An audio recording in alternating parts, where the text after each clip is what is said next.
नमस्कार दोस्तों, आइए बात करते हैं मुंबई में मौजूद आरे फॉरेस्ट के बारे में। एक तरफ सरकार कहती है हमें इस मेट्रो शेड को बनाने के लिए इस जंगल को काटना जरूरी है क्योंकि हमारे पास और कोई ऑप्शन नहीं है, और दूसरी तरफ बहुत से प्रोटेस्टर्स और सिटीजंस कहते हैं मेट्रो शेड को बनाने के लिए इस जंगल का काटना जरूरी नहीं है। तो कौन यहां पर सही बोल रहा है? आइए दोनों तरफ की आर्ग्यूमेंट्स को एनालाइज करते हैं और जानते हैं। वैसे तो आरे फॉरेस्ट को बचाने के लिए काफी लंबे समय से प्रोटेस्ट चलने लग रहे हैं, जब से पहली बार ये प्रपोजल सामने आया था कि हम पेड़ों को काटकर यहां पर एक मेट्रो शेड बनाएंगे, क्योंकि Aarey forest one of the last remaining green lungs है मुंबई सिटी की।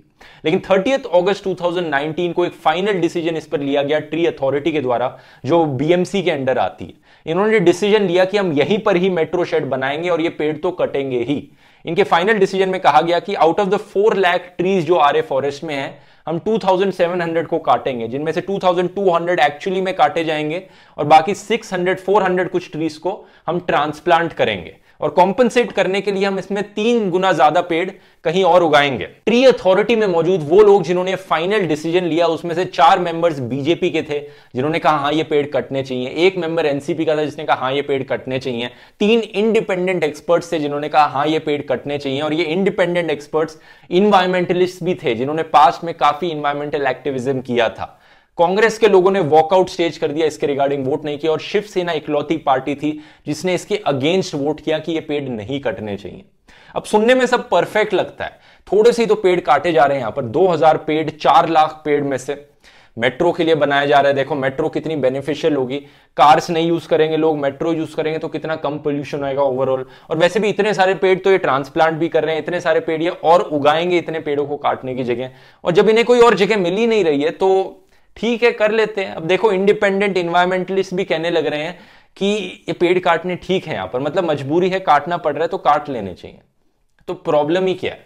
अब यहीं से सारा मसला शुरू होता है दोस्तों। बात असल में यह थी कि इन इंडिपेंडेंट एक्सपर्ट्स ने कहा, जब ये वोट लिए जा रहे थे ट्री अथॉरिटी की मीटिंग में, तो इतना कंफ्यूजन था वहां पर कि हमें पता ही नहीं चला कि कब इन्होंने हमारे हां के वोट एक्सेप्ट कर लिए। तो वहां पर जबरदस्ती इंडिपेंडेंट एक्सपर्ट्स का कहना है कि इनके हाँ वोट ले लिए गए कि हाँ ये पेड़ कटने चाहिए यहां पर। अब आगे सुनिए, ये बात सिर्फ कुछ चंद पेड़ों की नहीं है। एक्टिविस्ट का कहना है कि आरे पूरा एक इकोसिस्टम है। पेड़ों के साथ साथ यहां पे बहुत से एंडेंजर्ड एनिमल भी मौजूद हैं। यहां पर एक वाइल्ड लाइफ कॉरिडोर भी है, लेपर्ड साइटिंग्स भी हुई है यहां पर, और लेपर्ड आपको पता ही एक एंडेंजर्ड एनिमल है। इनफैक्ट यहां पर बहुत से ऐसे एंडेंजर्ड स्पीशीज एनिमल्स के जो पाए जाते हैं, जो पूरे इस इकोसिस्टम को बनाते हैं। कुछ फोटोज मैं आपको दिखाना चाहूंगा जानवरों की जो इस आरे फॉरेस्ट के अंदर मौजूद है।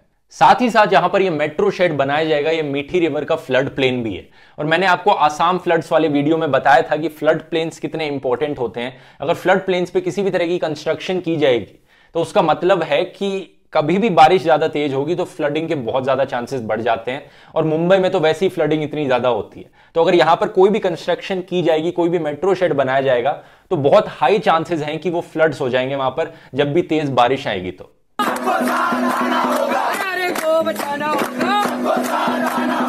पिछले महीने बहुत से प्रोटेस्ट हुए इस इशू को लेकर, लॉयर्स कोर्ट तक पहुंच गए पेड़ों को बचाने के लिए, लेकिन हाई कोर्ट का फैसला आया 4 अक्टूबर 2019 को कि मेट्रो शेड बनना चाहिए, और ये जो पेड़ कट रहे हैं ये पेड़ कट सकते हैं। अब कायदे से आप सबको पता है, अगर आप हाई कोर्ट में केस हार जाते हो तो आप सुप्रीम कोर्ट में अपील कर सकते हो, लेकिन ये डिसीजन हाई कोर्ट का फ्राइडे को लिया गया। उसके बाद वीकेंड था, और उसके बाद सबको पता था कि सुप्रीम कोर्ट दशहरों की छुट्टियों के लिए ऑफ होने वाला है, तो सबको पता था कि सुप्रीम कोर्ट खुलेगा नहीं। बड़ी चालाकी से जिस दिन ये डिसीजन लिया गया हाई कोर्ट का, उसी रात बीएमसी वाले पहुंच गए पेड़ों को काटने के लिए। और जब ये बात एक्टिविस्ट को पता लगी, एक्टिविस्ट पहुंचे आरे फॉरेस्ट पेड़ों को बचाने के लिए, तो बीएमसी वाले अपनी मुंबई पुलिस को ले आए। एक्टिविस्ट पे एफआईआर दर्ज कराई गई, इन्हें अरेस्ट करके जेल में डिटेन कर लिया गया।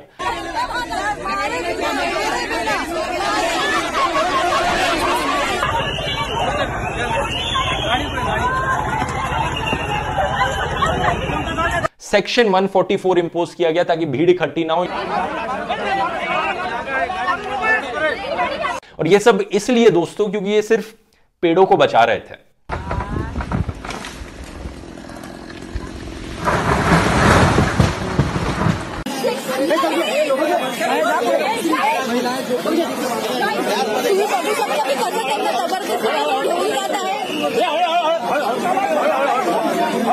ये ट्रीटमेंट मिलती है हमारे न्यू इंडिया में उन लोगों को जो पेड़ों को बचाते हैं।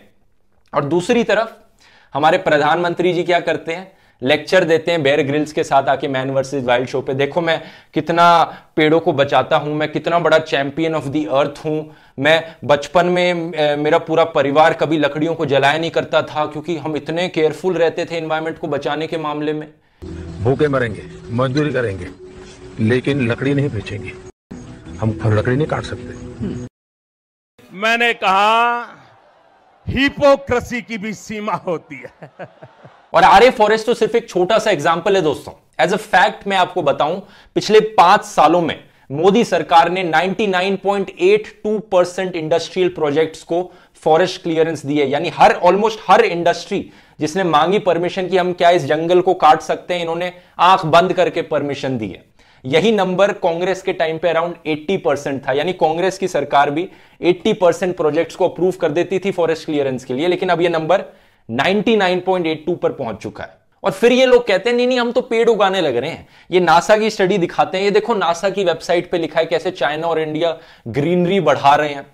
बाहर से हेडलाइन पढ़ने के लिए बड़ा सही है, लेकिन आर्टिकल के अंदर आप जाके देखोगे ना, आपको दिखेगा कि 82% ग्रीनरी जो इंडिया में आई है वो क्रॉप्स की वजह से आई है, फूड क्रॉप्स की वजह से। बाकी आप आर्टिकल्स देखोगे कि कैसे इंडिया का फॉरेस्ट कवर इंक्रीज हो रहा है, तो उसमें आपको जुमले दिखेंगे कि कैसे ये डेटा मैनिपुलेशन करके ये कहते हैं कि हमने फॉरेस्ट कवर इंक्रीज कर दिया। पहले दोस्तों फॉरेस्ट की डेफिनेशन कुछ और होती थी, उसके बाद ये खेतों को भी फॉरेस्ट में काउंट करने लग गए कि ये जो क्रॉप्स उगाए गए हैं शुगर केन के, अब ये भी फॉरेस्ट हो गए। इस तरह से कर करके हमने देखो फॉरेस्ट कवर बढ़ा दिया यहां पर।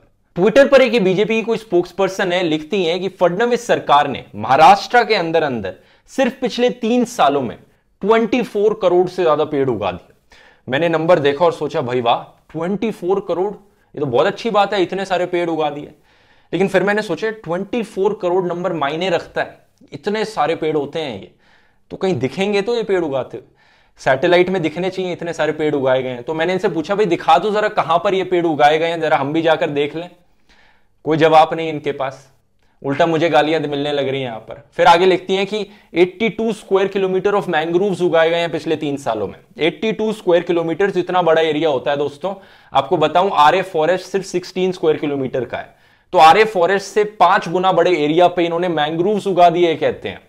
भाई कहां पर है, दिखा दो ना जरा। फिर ऊपर से ट्रीज को ट्रांसप्लांट करने की ये बात करते हैं, लेकिन हिस्टोरिकल डेटा देखा जाए दोस्तों, एक आरटीआई एप्लीकेशन फाइल करने के बाद पता लगा कि बीएमसी ने 2010 से लेकर 2016 के बीच में जितने भी प्लांट्स की ट्रांसप्लांटेशन करी थी, ट्रीज की ट्रांसप्लांटेशन करी थी, उनमें से 50% ट्रीज मर गए थे।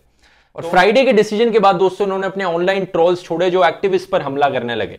ये कहने लगे कि ये देखो ये जो एक्टिविस्ट हैं इनको फॉरेन फंडेड एनजीओ फंडिंग कर रहे हैं, ये लेफ्टिस्ट एनजीओज, ये लिबरल एनजीओज, ये क्रिश्चियन लोग इनकी फंडिंग करने लग रहे हैं ताकि हम विकास ना कर सकें, हम ये डेवलपमेंट ना कर सकें। ये लोग मेट्रो के अगेंस्ट हैं, ये लोग डेवलपमेंट के अगेंस्ट हैं। इन ट्रोल्स का काम यह था दोस्तों कि जनता का ध्यान ऐसे भटकाया जाए ये दिखाकर कि जो लोग प्रोटेस्ट कर रहे हैं वो मेट्रो के अगेंस्ट हैं। लेकिन सच्चाई ये नहीं थी दोस्तों। हर एक आदमी जो आरए फॉरेस्ट को बचाने के लिए प्रोटेस्ट कर रहा था वो मेट्रो के फेवर में भी था। बस बात इतनी थी कि ये प्रोटेस्टर्स, ये एक्टिविस्ट डिमांड करते हैं कि मेट्रो शेड को किसी और लोकेशन पे बना लिया जाए। एक्टिविस्ट का कहना है कि बहुत से अलग अलग एरियाज हैं जहां पर ये मेट्रो शेड ऑल्टरनेटिवली बनाया जा सकता है, लेकिन सरकार का कहना है कि उन्होंने बाकी सारी साइट्स को एनालाइज ऑलरेडी कर लिया है, सारा टेक्निकल डेटा एनालाइज करके देखा है कि ये आरए फॉरेस्ट एक इकलौती जगह है जहां पर ये मेट्रो शेड बनना सबसे सूटेबल है और सबसे इकोनॉमिकली फीजिबल है। स्पेशली एक ऑल्टरनेटिव जगह है जिसको काफी सीरियसली कंसीडर किया जा रहा था काफी टाइम से, वो है कांजूमार्ग लैंड। ये एक अनयूज्ड सॉल्ट पैन लैंड है जो कि अब सॉल्ट पैन नहीं बचा है, काफी ड्राई लैंड है। आप इसको फोटो में देख सकते हैं कैसा दिखता है। इस जगह पर दोस्तों एक्टिविस्ट ने सजेस्ट किया कि आप मेट्रो शेड बना सकते हो, लेकिन सरकार की इस लैंड से 2 प्रॉब्लम थी। एक, वो कहते हैं कि यहां पर अगर हमें मेट्रो शेड बनाना है तो 10 किलोमीटर एक्स्ट्रा लंबी लाइनें बिछानी पड़ेंगी, तो उसकी एडिशनल कॉस्ट पड़ेंगी। और दूसरा रीजन ये कहते हैं कि ये एक डिस्प्यूटेड लैंड है, लाइटिगेशन ऑलरेडी चलने लग रहा है, लीगल केस चलने लग रहा है इस लैंड को लेकर, तो इसलिए हम इस लैंड पर भी काम नहीं कर सकते। लेकिन एक्टिविस्ट ने इन दोनों पॉइंट्स को काउंटर किया। पहला, इन्होंने दिखाया कि कांजूमार्ग के अंदर ही एक बहुत बड़ा एरिया है लैंड का, 97 हेक्टेयर्स का एरिया है जो डिस्प्यूटेड नहीं है, जो लाइटिगेशन फ्री है, तो वहां पर जाकर मेट्रो शेड बनाया जा सकता है बड़ी आसानी से। और दूसरा पॉइंट के इन्होंने काउंटर किया कहकर कि 10 किलोमीटर के लिए कोई एडिशनल कॉस्ट नहीं लगेगी क्योंकि ऑलरेडी वहां से एक लाइन गुजरेगी। इनफैक्ट दोस्तों सरकार ने एडमिट किया कि इस कांजूमार्ग पे ये मेट्रो 6 का मेट्रो शेड बनाएगी तो ये जो रीजंस बता रही थी ये फिट नहीं बैठते, क्योंकि ऑलरेडी वहां पर एक मेट्रो शेड बनने जा रहा है। तो एक्टिविस्ट ने यही कहा कि अगर मेट्रो 6 का मेट्रो शेड आप कांजू मार्ग वाले एरिया में बना रहे हो तो मेट्रो 3 का भी उधर ही बना लो, क्योंकि बहुत बड़ा एरिया वहां पर बनाया जा सकता है। इसके रिस्पॉन्स में सरकार कहती है कि नहीं, ऐसा नहीं किया जा सकता क्योंकि काफी ज्यादा भीड़ लग जाएगी उस एरिया में, और ऐसे रीजंस देने लगे, टेक्निकली फीजिबल नहीं है। और बॉम्बे हाईकोर्ट को जाकर भी इन्होंने यही चीज बताई दोस्तों हियरिंग में कि जो कांजू मार्ग का लैंड है ये हमने सिर्फ मेट्रो 6 के लिए रिजर्व रखा है, हम यहां पर मेट्रो 3 का काम नहीं करेंगे। एक्टिविस्ट का कहना है दोस्तों ये कोई 2000 पेड़ों की बात नहीं है, ये पूरे आरए फॉरेस्ट को बचाने की बात है, क्योंकि सरकार ये मेट्रो शेड सिर्फ एक बहाने की तरह इस्तेमाल कर रही है कि वो आरए फॉरेस्ट के अंदर आ जाए और उसमें कुछ डेवलपमेंट शुरू कर दे। क्योंकि ये कहते हैं कि सरकार का प्लान है यहां पर एक 33 स्टोरी मेट्रो भवन बनाया जाएगा जिसमें रेस्टोरेंट्स होंगे, जिम्स होंगे, उसके बाद एक ये जू भी बनाने की प्लानिंग कर रहे हैं। उसके बाद इनका ये भी प्लान है कि यहां पर कमर्शियल बिल्डिंग्स खड़ी करी जाए इस मेट्रो शेड के आसपास। तो बेसिकली ये रियल एस्टेट लॉबी के प्रेशर में आकर उस पूरे एरिया को कमर्शियलाइज करना चाहते हैं, पूरे आरए फॉरेस्ट को ये रियल एस्टेट लॉबी को बेच देना चाहते हैं। और ये रियल एस्टेट वाला रीजन दोस्तों मुझे काफी बिलीवेबल भी लगता है, क्योंकि ऑलरेडी ऐसी चीज हमारे देश में हो चुकी है। अब बैंगलोर का एग्जांपल उठा के देख लीजिए, ये बैंगलोर की सैटेलाइट इमेजरी है पिछले 50 सालों की। जो ग्रीन एरिया है वहां पे फॉरेस्ट थे, जो ब्लू एरिया है वहां पे रिवर्स थी। धीरे धीरे देखिए कैसे 1973 से लेके 2003, 2010 और 2020 तक सारा कॉन्क्रीट जंगल बन गया। और यही चीज बड़ी आसानी से मुंबई में भी हो सकती है, इसलिए आवाज उठानी बहुत जरूरी है यहां पर दोस्तों। हालांकि उस रात को जाकर इन्होंने 2000 पेड़ काट दिए हैं ऑलरेडी, और सुप्रीम कोर्ट में जब ये बात पहुंची तब ये कहते हैं मंडे को कि हमारा काम हो चुका है, हम और पेड़ नहीं काटने वाले यहां पर। लेकिन रियलिस्टिकली देखा जाए, हिस्टोरिकली देखा जाए तो ये ऐसे रुकने वाले नहीं है। हमें बाकी बचे हुए फॉरेस्ट को बचाना बहुत जरूरी है और इसके लिए जस्टिस पाना बहुत जरूरी है। इसलिए प्रोटेस्ट करते रहना और आवाज उठाते रहना यहां पर बहुत जरूरी है। तो चलिए दोस्तों, अगर आपको वीडियो पसंद आया तो इस वीडियो को शेयर कीजिए, और अगर आपको मेरा काम पसंद आता है मुझे सपोर्ट कर सकते हैं patreon.com/ध्रुव राठी पे, ताकि मैं ऐसे ही वीडियोस आपके लिए फ्यूचर में बनाते रहूं। चलिए मिलेंगे हम अगले वीडियो में। बहुत बहुत धन्यवाद।